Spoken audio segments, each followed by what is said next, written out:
Tara, buhatin na natin yung kabaong. Ay, teka. Kamag-anak kayo, di ba? Oh, hindi pwede. Pamahiin yon. Bawal magbuhat ng kabaong ang kamag-anak.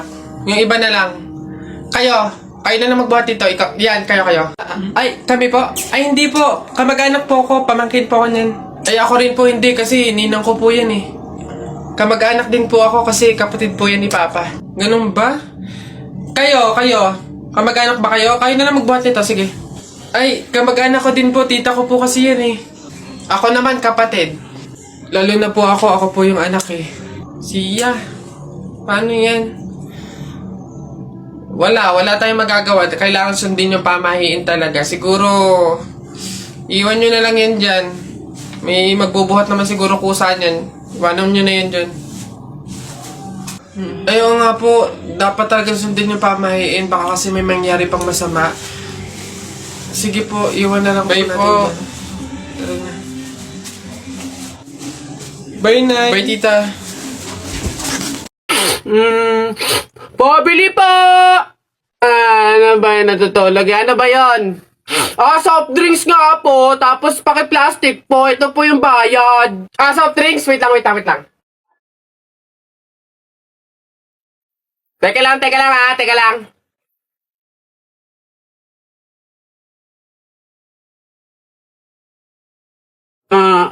Ba't mo binabawasan yung soft drinks ko? Susubo ko tayo, nanay! Hindi, joke lang yun. Ito na.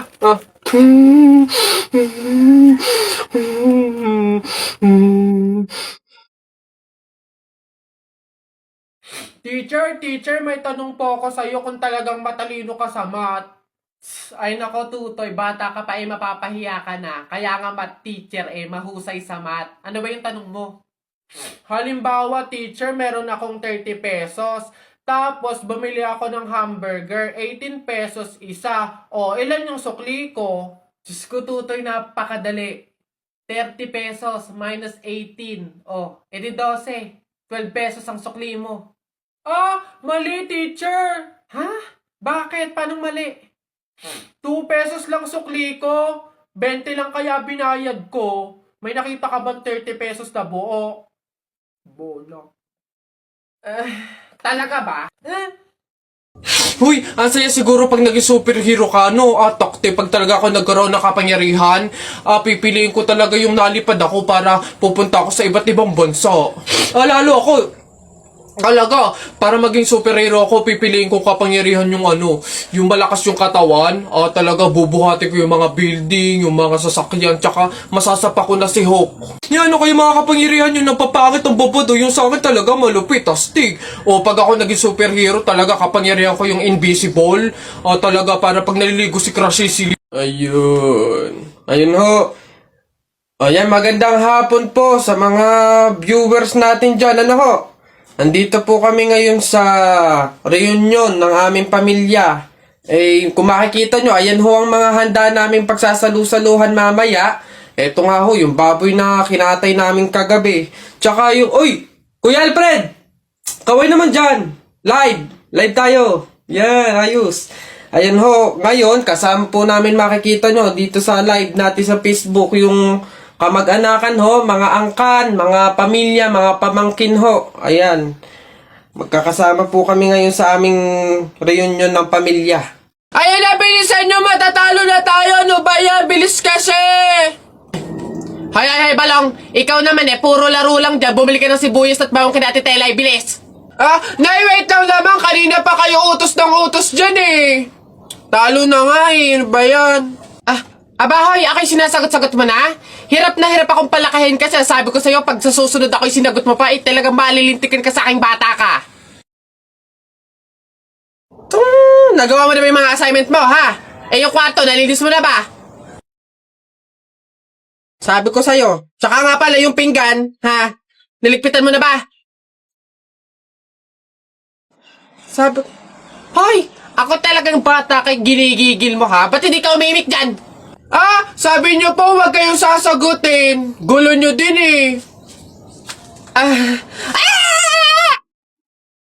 si Justin nga pala, friend ko. Yung pinakilala ko sa inyo nung isang araw. Ay po, tita. Dito siya matutulog. Gagawa kami research. Ay, sus. Best friend. Tapos may maririnig akong ungol sa madaling araw. Mama, nakakaya kay Justin. Nako, Jennifer. Mama. Umayos ka, sinasabi ko sa'yo, ha? Anak, kunin mo na yung mga plato. Kakain na tayo. Ah, sige, Nay. Nay, eto na po yung mga plato. Anak, akin na. Hoy! Nakoy, balik mo yan! Bawal yan, pamahiin yan. Hindi pwedeng pagpatong-patungin yung mga plato. Malas yan dito sa pagkainan. Ha? Nay, paano? Basta dalhin mo yan dito nang hindi pinagpapatong-patong. Okay. Bay, tagal naman na order ko. Ay, ayun na. Hello, sir. Ito na po order nyo. Oh, ayan. Oh, ayan. Okay na po, 812. Hoy, teka, halika. Ay, sir, ano yun? Bakit dito ako kakain sa dahon ng saging? Paltan nyo to. Nasaan ba yung manager nyo? Tawagin nyo nga. Ay, sir, good day po. Ano pong problema dito? Yan kasing service crew nyo, ay dito ako papakainin sa dahon ng saging. Ay, sorry sir, mali yung naibigay. Dahon ba yun ng saging? Mali, dito pala dapat. Yan. Sa plastic kayo kumain. Ababastos nyo ha, ano ba problema ha? Hindi ko kasi alam kung bakit dito nyo ako pinapakain sa mga to. Hindi mo alam, sir? Tignan mo yon. Ha? O, di ba, CCTV? Ikaw lang naman yung lagi naming nahuhuling nangunguha ng mga plato namin. Hiyang-hiya naman kami sa'yo, ang kapal na mukha mo. Naubos na yung mga plato namin dahil sa'yo. Hindi ko alam kung bakit ang hilig-hilig yung manguha ng mga kasangkapan ng mga fast food chain. Tapos magtatanong ka pa kung bakit diyan ka namin pinapakain. Swerte mo pa nga may kakainan ka eh. Kainin mo yan. Nak? Oh, Nay, bakit? Mamaya, ilabas mo yung mga sopas at dadalaw daw dito sa burol ng lolo mo si Ate Telay mo. Ha? Si Ate Telay ma, yung ang anak is si Jacob? Oo, bakit? Naku, Nay, crush na crush ko yung dati pa. Wait lang, mag-ayos lang ako. Hoy, teka. Ha? Di ba sinabi ko na sa'yo, may pamahiin. Bawal magsuklay, bawal maligo, bawal magsalamin kapag may burol. Ha? Nay, ano ba yung pamahiin na yun? Hindi pwede. Nakakaya naman pag nakita ni Jacob na ganito itsura ko. Ikaw tumigil-tigil dyan sa kakirahan mo. Sumunod ka. Nice. Uy, Mare, naku, condolence. Uy, Mare, buti, nakadalaw ka dito. Ito nga pala anak ko si Jacob. Hello po, tita. May condolences po. Ay, naku, sige. Pasok kayo. Kumain kayo dun. May sopas dun. Ang hirap naman pag walang salamin. Ano itsura na ito?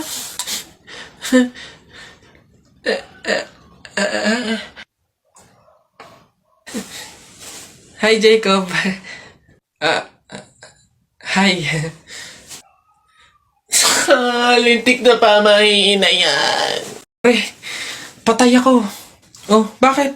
Bagsak ako sa lahat ng exam. As in, lahat ng subject ka, bagsak ako. Paano nangyari yun? Ginawa mo ba yung sinabi kong pamahiin sa'yo na kapag may exam, maglagay ka ng libro sa ilalim ng unan bago matulog? Yun nga ginawa ko naman yung sinabi mong pamahiin eh. Kaso, ewan ko ba't hindi gumana? O, yun naman pala eh. Nakalimutan mo pa rin yung review mo? Ha?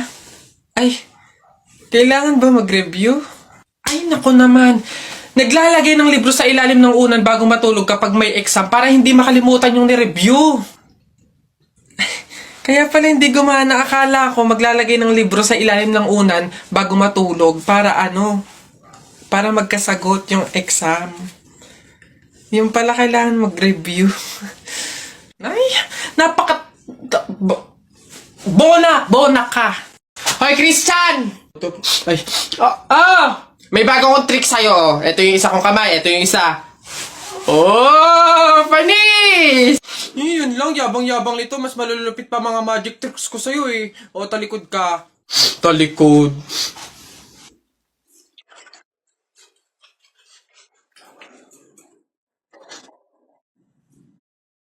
Oh, panis! No, paano nang... Ay, yun lang, yabang-yabang na agad. Oh, ito. Oh, tamo ayan na. Oh. Ano, panis! Mangha ka na naman! Wait lang, meron pa ako isa. Kala mo, ikaw lang. To, matigas yan ha. Oh, matigas. Oh. Oh, ano, panis? Kala mo ikaw lang ha, yabang-yabang mo. Wala yan, para yan lang eh. Wala yung talo dito. Ano? Talo ka pala eh. Mas magaling mga tricks ko sa'yo eh. Ano ka ba? Hindi. Lola. Nay. Hello po. Hello po. Jowa ko nga pala. Ay, yan na pala ang jowa mo. Marunong kaya yung magluto. Magligpit ng pinggan. Baka naman puro paganda lang yung nakuha mo. Oo nga, maglaba kaya at magkudkod ng inidoro. Kaya naman kaya. Marunong naman po ako pagdating sa mga gawaing bahay. Tanong ko lang din po, gagawin niyo po ba akong katulong dito? Hoy, Aida, ano daw bang kinamatay? Aba, inatake daw sa puso. Condolence Mare. Ayan. Hoy, ang lata na nga nung pagkakaluto ng sopas, wala pang rekado. Diyos ko po, tama ka. Kanina nga akala ko, Diyos ang ibibigay. Aba, tubig. Nagtitipid ata.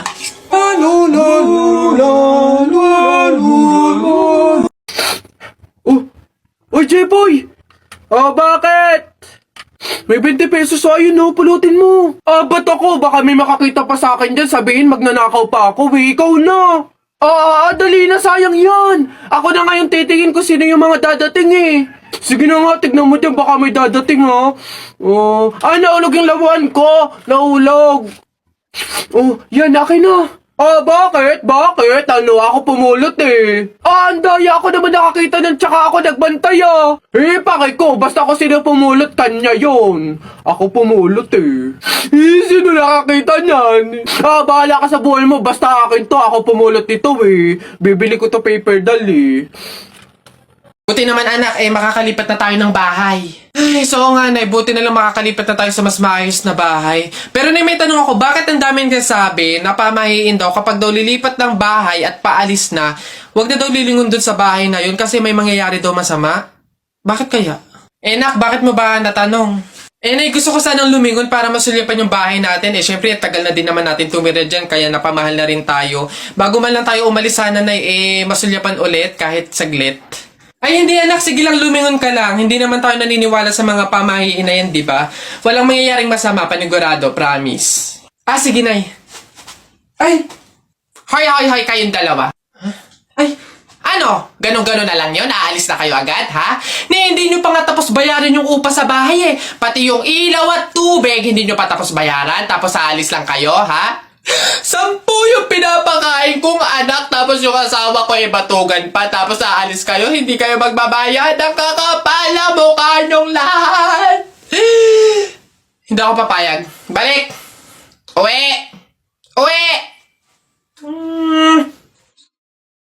Ayun. Excuse me po, magtatanong lang po sana.